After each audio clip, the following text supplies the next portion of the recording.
TV. Interior Cabinet Secretary Professor Kithure Kindiki says the government will open up 6 roads around Boni Forest to step up the war against suspected militants. Appearing before the National Administration and Internal Security Committee of the National Assembly, the CS say the government will also closely monitor locals around the forest, accusing a section of them of aiding and abetting terrorism. And as Hassan Mugambi reports, Kindiki's utterances come hot on the heels of yet another attack in the volatile Lamu County. The security situation in Lamu County, especially along the Lamu-Witu-Garsen road, continues to be fluid, with terror attacks seemingly on the rise in the recent past.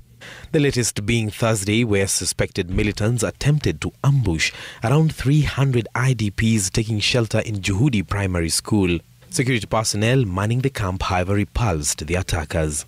Appearing before the National Assembly Committee on Administration and National Security, Interior Cabinet Secretary Professor Kithure Kindiki stated the government's intention to open up the forest using security roads.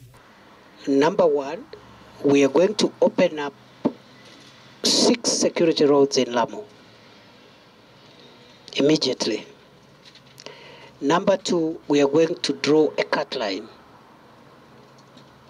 because some of the problems are being caused by people who have encroached into the Boni Forest. The roads are expected to ease mobility of security personnel, who are also expected to set up camps in different locations within the vast Boni Forest. The CS also stated that the government will set prohibited zones within the Boni Forest to lock out encroachers, even as he cracks down on Al-Shabaab sympathizers. But right now there are people, some of them are pretending they are doing agriculture, but they are right inside the forest, and we've discovered some of them could be harboring criminals. And we have also discovered there are people taking advantage of historical injustices to aid and abet terror attacks. Incidents of attacks by militants on the coastal county have been on the rise in the recent weeks. On Tuesday, a lorry driver and his co-driver were killed following an ambush by suspected Al-Shabaab militants near the Langola Simba area of Lamu-Witu-Garsen road. Officials say the vehicle was waylaid by heavily armed militants early in the morning. The Interior CS said the joint operation going on in 6 North Rift counties has significantly silenced the bandits' guns, saying that more than 200 firearms were voluntarily surrendered to the security forces. Suspected criminals who had escaped during the public notice we had given for the vacation from the disturbed and dangerous areas. Some of those criminals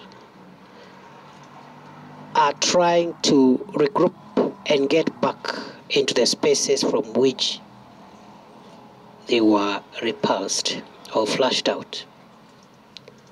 We have put in measures to ensure that those places will not be accessible again to anybody under whatever pretext. Kindiki says phase 2 of the operation is expected to kick off in September and entails rebuilding of amenities including schools, roads and security operation bases. Hassan Mugambi, Citizen TV.